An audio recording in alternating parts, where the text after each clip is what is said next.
Halo pemirsa GPR TV dari Sabang sampai Merauke, dari Miangas hingga Pulau Rote. Bertemu lagi bersama saya dalam program Kominfo Newsroom. Halo pemirsa GPR TV dari Sabang sampai Merauke.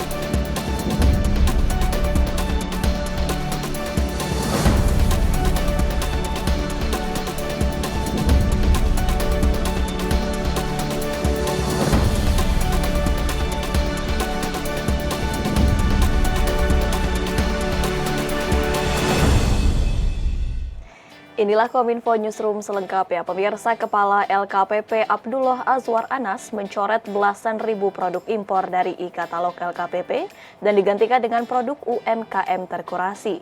Pembekuan produk menjadi komitmen pemerintah memberdayakan produk UMKM sekaligus mempercepat pemulihan ekonomi.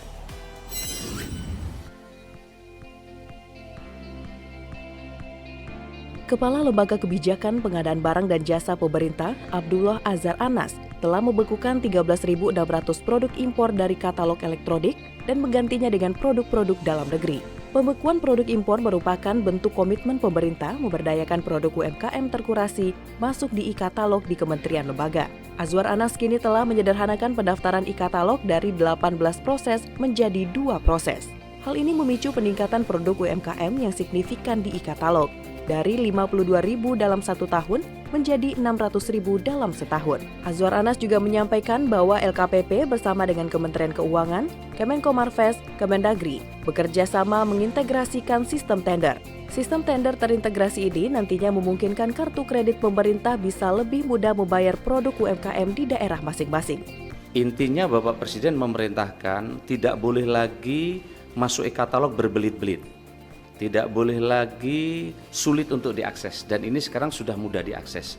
Yang kedua, supaya tidak hanya pengusaha besar saja, maka beliau memerintahkan e-katalog lokal harus hidup. Dulu saya selama 10 tahun jadi bupati di daerah, tidak bisa bikin e-katalog lokal karena syaratnya terlalu banyak.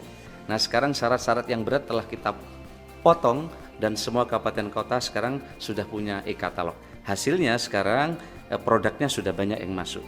Yang berikutnya, beliau minta ini tersistem dan terintegrasi. Oleh karena itu LKPP bersama Kementerian Keuangan, Bappenas, Pak Menko Marves melakukan kerja keras. Alhamdulillah sekarang sistem keuangan di Kementerian Keuangan namanya Sakti, Simda yang ada di Depdagri dan Sirup ini terintegrasi sekarang. Sehingga dengan begitu solusi termasuk kartu kredit pemerintah akan bisa jalan. Selama ini UMKM tidak bisa dibeli produknya, diutang oleh pemerintah daerah karena bayarnya harus pakai SP2D, kecuali di bawah 50 juta. Nah sekarang dengan kartu kredit pemerintah, ini ke depan akan lebih mudah untuk membayar UMKM di daerah.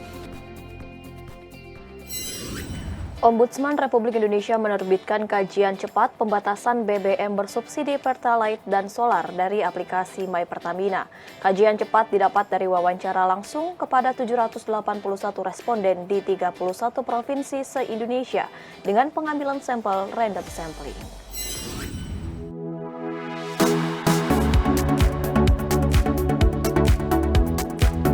Ombudsman Republik Indonesia telah menerbitkan Rapid Assessment atau kajian cepat mengenai pembatasan bahan bakar minyak bersubsidi jenis Pertalite dan solar melalui aplikasi My Pertamina. Kegiatan survei lapangan dilakukan dengan mewawancarai langsung sebanyak 781 responden di 31 provinsi se-Indonesia yang tersebar di 38 kota dan 6 kabupaten SPBU dengan pengambilan sampel secara purposive random sampling. Ombudsman melakukan kajian cepat tersebut bertujuan untuk mengetahui penerapan kebijakan penggunaan aplikasi dan identifikasi potensi maladministrasi, serta memberi saran bagi perbaikan kebijakan penerapan penggunaan My Pertamina dalam pembelian BBM. Hasilnya dari 781 responden, mayoritas sebanyak 67,1% mengetahui informasi terkait kebijakan pemerintah untuk pembatasan BBM bersubsidi jenis Pertalite dan solar, dan 58,5% responden tidak mengetahui alasan mengapa pemerintah berencana membatasi kuota BBM bersubsidi. Sementara sebanyak 72,9% responden mengaku belum mendaftarkan diri ke dalam aplikasi My Pertamina dengan alasan tidak mengetahui teknis pendaftaran. Pemerintah melalui PT Pertamina Petraniaga mesti melakukan edukasi dan konsultasi bagi masyarakat yang diprioritaskan mendapatkan BBM bersubsidi jenis Pertalite dan solar, ya, mengingat masih sangat banyaknya kelompok masyarakat ini yang belum mengetahui atau mengerti pendaftaran kuota BBM bersubsidi Dinas Pertanian dan Solar melalui aplikasi My Pertamina. Yang keenam, selain itu perlu dilakukan aktivitas pengisian BBM secara mobile ke lokasi-lokasi basis perekonomian masyarakat. Otoritas Jasa Keuangan bersama International Best Practice melakukan pengawasan program anti pencucian uang dan pencegahan pendanaan terorisme. Pengawasan berupa penghalangan pelaku kejahatan dalam mengendalikan fungsi manajemen dalam sistem jasa keuangan. Pengawasan APU PPT diharapkan membuat efek jera kepada para pelaku dan membuat pelaku patuh terhadap penyedia jasa keuangan. Otoritas Jasa Keuangan terus melakukan pengawasan yang sejalan dengan International Best Practice dalam program anti pencucian uang dan pencegahan pendanaan terorisme atau APU PPT. Dalam melakukan pengawasan, Kepala Grup Penanganan APU PPT OJK Dewi Fajarsari menjelaskan, OJK melakukan upaya pengendalian dengan menghalangi pelaku kejahatan dan asosiasinya untuk melakukan atau mengendalikan fungsi manajemen di dalam sistem jasa keuangan. Setelah itu, OJK akan mengidentifikasi dan memahami risiko yang ada pada tindak pidana pencucian uang atau tindak pidana pendanaan terorisme yang terindikasi ditemukan. OJK juga melakukan pembinaan dan sanksi yang efektif, proporsional dan menjerakan sehingga berdampak pada kepatuhan terhadap penyedia jasa keuangan. Kemudian, OJK akan memberikan pemahaman terhadap penyelenggara jasa keuangan terkait kewajiban penerapan APU PPT dan risiko yang ada pada TPPU maupun TPPT. Sesuai dengan pasal 18 dan pasal 31 Undang-Undang nomor 8 tahun 2010 tentang pencegahan dan pemberantasan tindak pidana pencucian uang, OJK ini bertindak sebagai LPP ini yang melakukan pengawasan terhadap penerapan program APU PPT yang dilakukan oleh PJK. Jadi penyedia jasa keuangan yang ada di bawah OJK ini wajib melakukan penerapan program APU PPT, yaitu melakukan identifikasi, verifikasi, dan pemantauan terhadap nasabah, calon nasabah, apakah nasabah ini perorangan, apakah nasabah ini berbentuk koperasi, apakah WN ataukah itu kita PJ wajib siapa nasabahnya.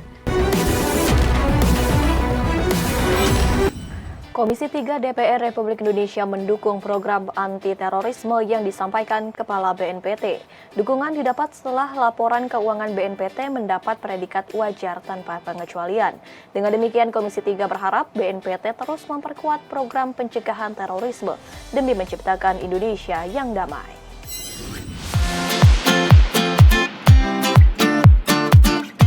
Dalam rapat dengar pendapat bersama Komisi 3 DPR RI di Gedung MPR DPR RI Senayan, Kepala BNPT Komjen Pol Boy Raffi Amar memaparkan laporan keuangan BNPT hasil pemeriksaan BPK tahun anggaran 2021 dengan meraih opini wajar tanpa pengecualian. Kepala BNPT menyampaikan sejumlah langkah strategis dalam menanggulangi terorisme di Indonesia. Salah satunya dengan mengajak masyarakat memahami nilai-nilai Pancasila agar terhindar dari berbagai paham yang bertentangan ideologi bangsa. Program yang diusung oleh BNPT tersebut berhasil mendapatkan dukungan dari Komisi 3 DPR RI. Selain itu, Komisi 3 DPR RI juga berharap BNPT dapat terus memperkuat dan fokus dalam menjalankan program pencegahan untuk menciptakan Indonesia damai.